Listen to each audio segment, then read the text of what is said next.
যুবকদের জন্য স্পেশালি এটা ব্যাখ্যা করার চেষ্টা করব যে আপনি আপনার জীবনটাকে কিভাবে প্রফিটিক লাইফস্টাইলে চালাবেন। অনেকে প্রশ্ন করেন আমাদেরকে অনলাইনে, দুইটা প্রশ্ন খুব কমন আসে। একটা হচ্ছে, ভাই আমরা যারা জেনারেল শিক্ষিত স্টুডেন্ট আছি আমাদের পড়াশোনার সিলেবাস কেমন হবে, ইসলামিক সিলেবাস কেমন হবে, এই প্রশ্নটা প্রচুর পাই।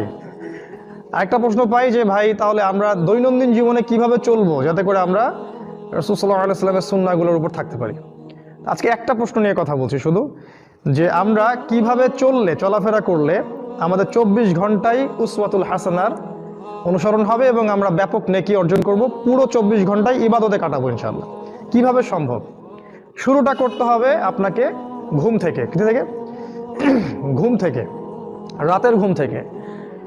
আপনি যদি বা আমি যদি চাই যে আমাদের জীবনটাকে রাসূলের সুন্নায় ঢেলে সাজাবো, তাহলে ঘুমটা সবচেয়ে ইম্পর্টেন্ট জিনিস। এখানে সবচেয়ে মোস্ট ইম্পর্টেন্ট জিনিস হচ্ছে আপনি রাতে কয়টায় ঘুমোতে যাচ্ছেন। ঠিক আছে, আমি একটা আয়াত বলেছি শুরুতে, আয়াতটা একটু অনুবাদ করি। আল্লাহ পাক বলেছে সূরা হামিম সেজদার মধ্যে আছে আয়াতটা, শেষের দিকে আল্লাহ পাক বলেছেন ওয়ামিন আয়াতিহি, আল্লাহ পাকের নিদর্শনগুলোর মধ্যে অন্যতম নিদর্শন হচ্ছে লাইল ওয়ান নাহার, দিন এবং রাত, ওয়াশ-শামসু ওয়াল কমার, ওই দেখেন সূর্য এবং চাঁদ। তাহলে দিনের সাথে সূর্য, রাতের সাথে চাঁদ, এগুলো আল্লাহ পাকের অন্যতম নিদর্শন। আল্লাহ পাক বলেছেন যে লা তাসজুদু লিশ-শামসি ওয়ালা লিল কমার, তোমরা চাঁদকে সেজদা করো না আর সূর্যকেও সেজদা করো না। ওয়াসজুদু লিল্লাহ, তোমরা সেই আল্লাহকে সেজদা করো, আল্লাযী খালাকাহুন্না, যিনি এগুলোকে সৃষ্টি করেছেন। ইন কুনতুম ইয়াহু তা'বুদুন, যদি তোমরা সত্যিকার অর্থেই আল্লাহর ইবাদত করে থাকো। তাহলে এখানে কিন্তু আল্লাহ পাক দিন এবং রাত এবং চাঁদ এবং সূর্য এই বিষয়টাকে আপনাকে গুরুত্ব দিয়েছেন। এটা আল্লাহ পাকের নিদর্শনগুলোর মধ্যে অন্যতম। শুরুটা করতে হবে আপনাকে রাত থেকে। সবচেয়ে ইম্পর্টেন্ট জিনিস হচ্ছে, এই যুবকদের জন্য বলছি স্পেশালি, যে রাতের বেলা কখন আমরা ঘুমোতে যাই এটা ইম্পর্টেন্ট সবচেয়ে। আর এই বিষয়টার উপর ডিপেন্ড করছে আপনার পরের দিনের পুরো এনার্জি। সারাদিন আপনি এনার্জেটিক থাকবেন কিনা, শক্তি পাবেন কিনা, কাজকর্ম করতে পারবেন কিনা, এই দিনই বিষয়গুলোর কথা বলছি। এই এনার্জির সোর্স হচ্ছে আপনার ঘুম। ওয়ান নাওমা সুবাতা, আছে না? ঘুমকে করেছি আরামের বস্তু। রাসূল সাল্লাল্লাহু আলাইহি ওয়াসাল্লামের সুন্নাহ ছিল এশার সালাতের পর দিনই কথাবার্তা ছাড়া অন্য কোনো কথাবার্তা তিনি পছন্দ করতেন না। এবং এই সময় তিনি মিসওয়াক করতেন, অজু করতেন, অজু করে বিছানায় যেতেন, বিছানার চাদর পরিষ্কার করতেন, হাত দিয়ে হোক বা কাঠি দিয়ে হোক বা যে কোনো বিষয় দিয়ে হোক। এটা তিনি করতে বলেছেন কারণ তিনি বলেছেন যে তোমরা ঘুমানোর আগে বিছানা পরিষ্কার করে নাও, তোমরা জানো না তোমরা যাওয়ার পরে তোমাদের অনুপস্থিতিতে সেখানে কি এসেছিল, সেখানে জিনও থাকতে পারে। তো এই জিনের কনসেপ্ট অবশ্যই গডলেস ওয়ার্ল্ড বিশ্বাস করে না, কিন্তু জিনকে অনুসরণ ঠিকই করছে ওরা আর কি। যাই হোক, তো এই বিছানাটা পরিষ্কার করা, তারপরে ওযু তো করে আসলেন, এবারে আপনার দায়িত্ব হচ্ছে সূরা মুলক তেলাওয়াত করা। যদি সূরা মুলক মুখস্থ করে ফেলতে পারেন খুব ভালো হয়, কারণ আল্লাহ রাব্বুল আলামিন তার রাসূলের মাধ্যমে জানিয়েছেন যে সূরাতুল মুলক কিয়ামতের মাঠে বান্দার পক্ষে ঝগড়া করবে, আল্লাহর সাথে ঝগড়া করবে। আল্লাহ এই সূরা এই বান্দা পাঠ করতো, তুমি তাকে মাফ করে দাও। তো কোরআন আল্লাহর সাথে ঝগড়া করবে। নবীজি বলেছেন যখন বান্দাকে কবরে শোয়ানো হবে, আযাবের ফেরেশতা যখন পায়ের দিক থেকে আসতে থাকবে, সূরা মুলক সেখানে দাঁড়িয়ে যাবে এবং বলবে এদিক থেকে তোমাদের যাওয়ার কোনো জায়গা নেই।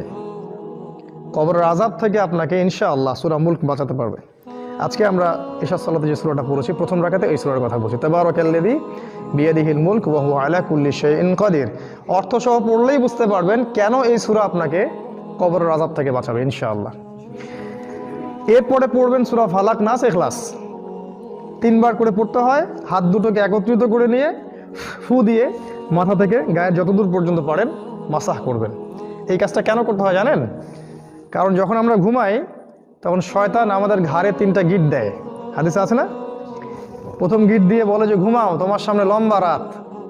আবার দেয় ঘুমাও, তোমার সামনে লম্বা রাত, ঘুমাও, তোমার সামনে লম্বা রাত। এই যে 3 বার আপনি গাটাকে মাসাহ করলেন, ঘুম থেকে ওঠার সময় আপনার মধ্যে কোনো অলসতা কাজ করবে না, ওই গিট কেটে যাবে ইনশাআল্লাহ এই সূরার বরকতে। এই জন্য এটাও 3 বার, কারণ শয়তানের গিটও 3 বার। তারপরে সূরাতুল কাফিরুন পড়তে হয়। নবীজি বলেছেন যে ব্যক্তি সূরা কাফিরুন পড়বে ঘুমোতে যাওয়ার সময়, সে ব্যক্তিকে আল্লাহ শিরক থেকে বাঁচিয়ে রাখবেন। আর আপনারা জানেন যে শিরক সবচেয়ে বড় পাপ। কারণ আমল নামা একটা শিরিক থাকলে কি হবে, আমল নামা বাতিল হয়ে যেতে পারে। আল্লাহ পাক বলেছেন যে আল্লাহ পাক শিরিকের গুনাহ ছাড়া বাকি সব গুনাহ তিনি মাফ করতে পারেন, শিরিকের গুনাহ ছাড়া। এরপরে আছে আয়াতুল কুরসি। ওই যে আবু হুরায়রা রাদিয়াল্লাহু আনহু হাদিসটা, যে তাকে আল্লাহ রসুল মাল পাহারা দিতে বললেন না, গনিমতের মাল চোর এসে চুরি করে নিয়ে গেল, তারপরের রাতে আবার আসলো, তারপরের রাতে আবার আসলো, তিনি ছেড়ে দিলেন। এক পর্যায়ে চোর কি বলল, যে আমি তোমাকে একটা আমল শিখিয়ে দিচ্ছি যেটা করলে কোনো শয়তান তোমার ধার কাছে আসতে পারবে না। তখন তিনি তো আমলের আগ্রহী ছিলেন, সাহাবায়ে কেরাম শিখতে চাইলেন, তো ইবলিস শিখিয়ে দিল যদি আয়াতুল কুরসি রাতের বেলা তেলাওয়াত করো শয়তান তোমার কাছে আসতে পারবে না ইনশাআল্লাহ। নবী সাল্লাল্লাহু আলাইহি ওয়াসাল্লাম পরের দিন ফজরের সময় আবু হুরায়রা রাদিয়াল্লাহু আনহুকে বলছেন, তোমার রাতের সাথীর কি খবর? খবর তো নবীর কাছে পৌঁছে গেছে আগে থেকে, তাই না? তো আবু হুরায়রা রাদিয়াল্লাহু আনহু বললেন, ইয়া রাসূলুল্লাহ, আমি তোকে ছেড়ে দিয়েছি, ও তো আমাকে একটা আমল শিখিয়ে দিয়েছে। কি আমল? যে এই আমল। রাসূল সাল্লাল্লাহু আলাইহি ওয়াসাল্লাম বললেন যে সে এই কথাটা সত্য বলেছে, যদিও সে বেশিরভাগ কথাই মিথ্যা কথা বলে, এবং সে ছিল ইবলিস। এর আরেকটা দলিল আছে, ভালো জিনিস যেখানেই আছে আপনাকে নিতে হবে।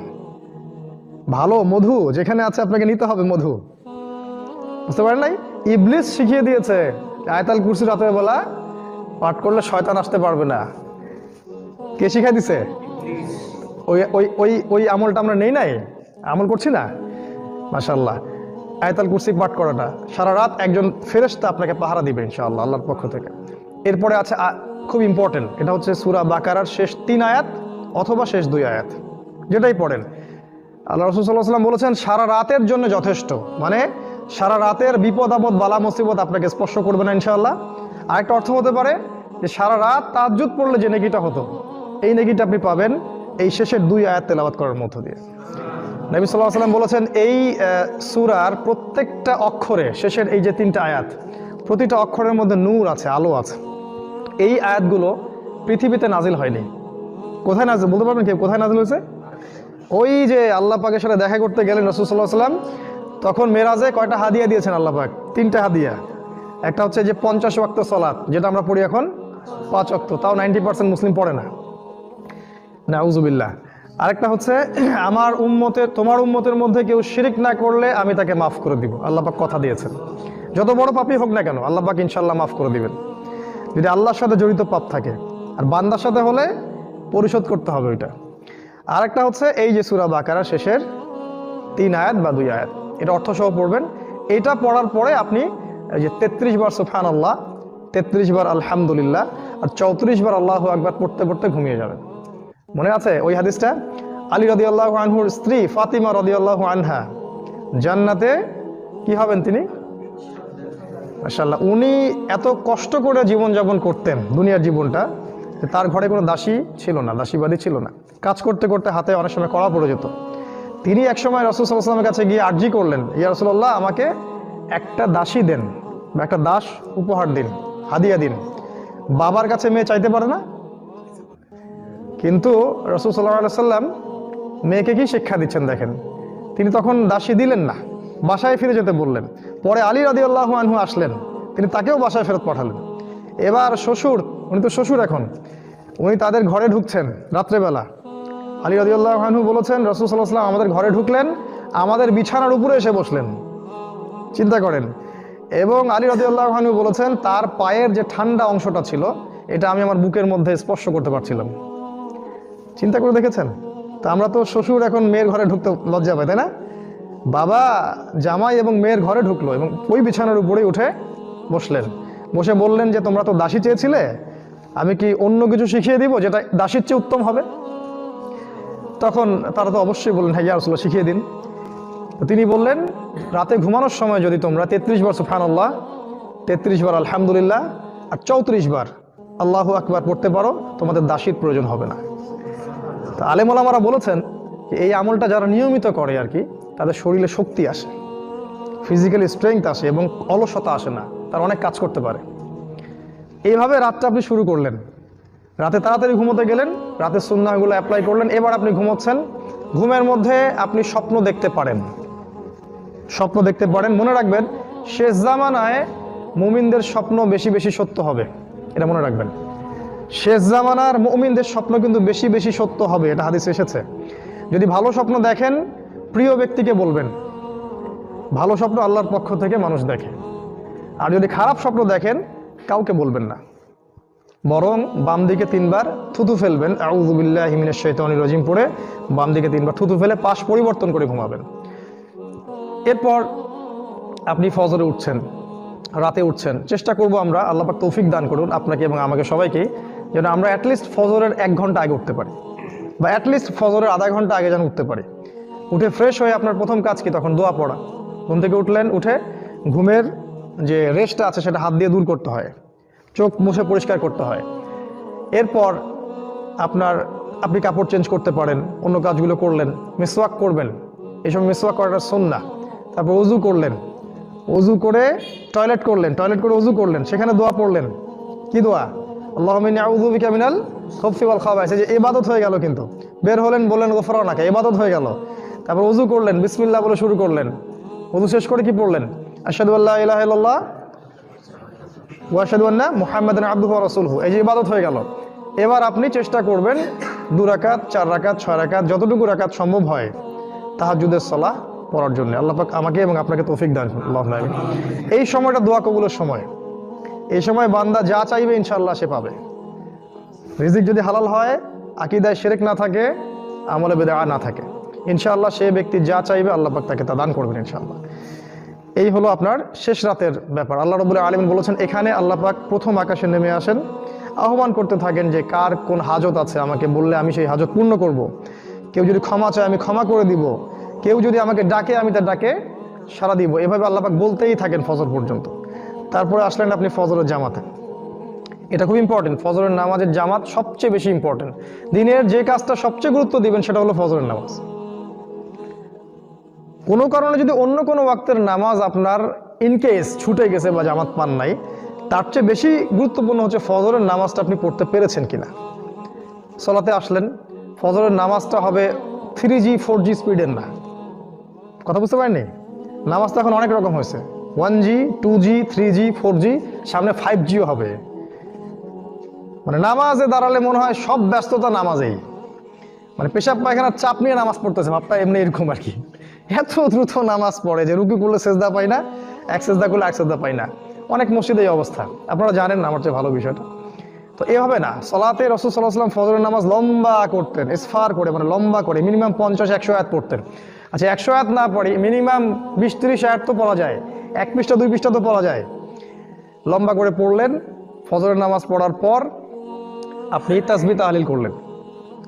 ও নামাজে একটা বিষয় বলি, নামাজের তারতিলটা রক্ষা করার সাথে সাথে সেজদায় একটু দোয়া করার চেষ্টা করবেন। ইমামদের উচিত একটু সময় দেয়া, কারণ সেজদা হচ্ছে দোয়া কবুলের সবচেয়ে কাছাকাছি জায়গা। এত কাছে বান্দা আল্লাহর যেতে পারে না যতটা সেজদায় বান্দা আল্লাহর কাছে যায়। এই সময় আপনি আরবি দিয়ে দোয়া করতে পারেন ফরজ নামাজে। আল্লাহুম্মা আতিনা ফিদ দুনিয়া হাসানা ওয়া ফিল আখিরাতি হাসানা ওয়া কিনা আযাবান নার। আল্লাহুম্মা আইন্নি আলা যিকরিকা ওয়া শুকরিকা ওয়া হুসনি ইবাদাতি। কত দোয়া আছে, কত দোয়া আছে। আল্লাহুম্মা হাবলি মিনাস সালিহিন, আল্লাহুম্মা বারিক লানা ফিমা আতাইতানা। যত দোয়া আছে আপনার জানা, আপনি সেজদা করবেন, ইনশাআল্লাহ কবুল হয়ে যাবে। দেখেন, একজন হুজুরকে গিয়ে বললেন, হুজুর আমার বাসায় এসে আমার জন্য দোয়া করে দেন, এটা কবুল হওয়ার চান্স 10% বা 5% বা তারও কম, বা নাও হতে পারে। কারণ ওই হুজুর কত মনোযোগ দিয়ে দোয়া করছে আপনি তো বুঝেন নাই। কিন্তু আপনি যখন সেজদায় আপনার মনের আবেগটা ঢেলে দিয়ে আল্লাহর সামনে দোয়া করবেন, এটাই আল্লাহ চাচ্ছেন দেখতে, যে আপনি চোখের পানি ঢেলে দিয়ে আল্লাহর কাছে দোয়া করতে পারেন কিনা। নামাজ শেষ, এখন তাড়াহুড়া করে চলে যাওয়া সুন্নত না, নামাজের পরে বসে থাকতে হয়। এবং ফজরের পরের এই বরকতময় সময়টা বসে বসে আল্লাহ পাকে জিকির করতে হয়। প্রচুর জিকির আছে, আমার তো মনে হয় 50-60টার মতো জিকির আছে। ইম্পর্টেন্ট কয়েকটা বলছি। এই যে আয়াতুল কুরসি আপনি ফজরের নামাজের পরে পাঠ করলে কি হবে? মৃত্যু ছাড়া আপনার জান্নাতে যাওয়ার কোনো বাধা নাই। একটা হাদিস এসেছে, প্রত্যেক ফরজ নামাজের পরে যারা আয়াতুল কুরসি পড়বে, মৃত্যু ছাড়া ওদের জান্নাতে যাওয়ার কোনো বাধা থাকবে না ইনশাআল্লাহ। এরপরে আছে ওই যে সুবহানাল্লাহ, আলহামদুলিল্লাহ, আল্লাহু আকবার, তাসবিহগুলো আছে। তারপরে আউযু বিকালিমাতিল্লাহি তাম্মাতি মিন শাররি মা খালাক 3 বার পড়তে হয়। কি হবে পড়লে? হঠাৎ বিপদ আপদ হবে না আপনার ইনশাআল্লাহ, হঠাৎ করে বিপদ আপদে পড়বেন না ইনশাআল্লাহ। আর একটা খুবই ইম্পর্টেন্ট এবং শক্তিশালী দোয়া আছে, বিসমিল্লাহিল্লাযী, জানেন তো এটা? লা ইয়াদুররু মা ইসমিহি শাইউন ফিল আরদি ওয়ালা ফিস সামাই ওয়া হুয়াস সামিউল আলিম। সকাল থেকে সন্ধ্যা পর্যন্ত আপনি নিরাপদ। আল্লাহ পাক আপনাকে হেফাজত করবেন সমস্ত বালা মুসিবত থেকে ইনশাআল্লাহ। এই যে করোনা টরোনা যাই বলেন, দোয়ার উপর কিছু নাই। প্রথম থেকে একটা কথা বলেছিলাম একদম শুরু থেকে, যে কোরআন এই কোরআন তিলাওয়াত যে বেশি বেশি করে করতে পারবে, তাকে যদি ইফেক্টও করে সে শিফা হয়ে যাবে ইনশাআল্লাহ। আল্লাহ পাক সূরা বনী ইসরাঈলে বলে দিয়েছেন কথাটা, সূরা বনী ইসরাঈলের মধ্যে বলা আছে কথাটা, যে ওয়াইদা ক্বরাতাল কোরআন, যখন তুমি কোরআন তেলাওয়াত করবে হে নবী, জাআলনা বাইনাকা ওয়া বাইনাল্লাযীনা লা ইউমিনুনা বিল আখিরাহ হিজাবাম মাসতুরা, যখন তুমি কোরআন তেলাওয়াত করবে তখন তোমার মাঝখানে এবং ওই আল্লাহহীন সভ্যতার মাঝখানে আমি একটা অদৃশ্য পর্দা স্থাপন করে দেব, নিরাপত্তার পর্দা স্থাপন করে দেব।